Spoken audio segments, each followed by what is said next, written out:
হবিগঞ্জ শহরের ঝুঁকিপূর্ণ উমদা মিয়া সেতুতে থামছে না দুর্ঘটনা। সম্প্রতি ব্রিজ থেকে পড়ে একজন নিহত হয়েছেন।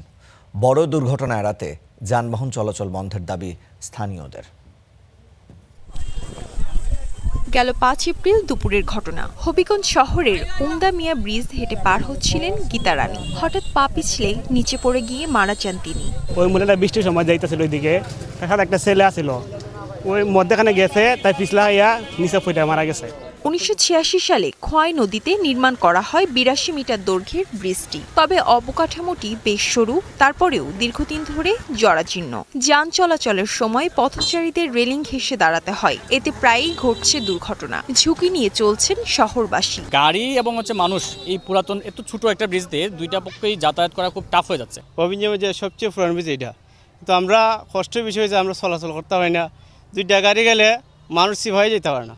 পুলিশ বলছে সেতুটি দীর্ঘদিন ধরেই ঝুঁকিপূর্ণ, তাই দুর্ঘটনা এড়াতে চলাচল বন্ধ রাখা জরুরি। যান চলাচল চলবে কিনা বা স্থানীয় জনগণ এটা এই ব্রিজে আসলে ব্যবহার করবে কিনা, আমার মনে হয় এটা ভেবে দেখার সময় এসেছে। সুনির্দিষ্ট কর্তৃপক্ষ আছেন, সকলে মিলে আসলে একটি সিদ্ধান্ত গ্রহণের প্রয়োজনীয়তা রয়েছে বলে আমার মনে হয়।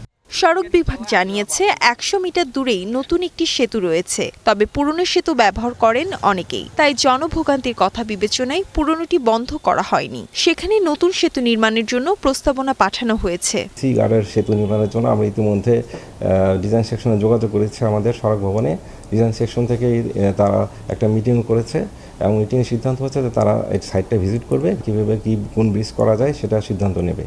তার আগ পর্যন্ত সবাইকে পার্শ্ববর্তী সেতু ব্যবহারের পরামর্শ দিয়েছে সড়ক বিভাগ। Jannatun Bipa, star news.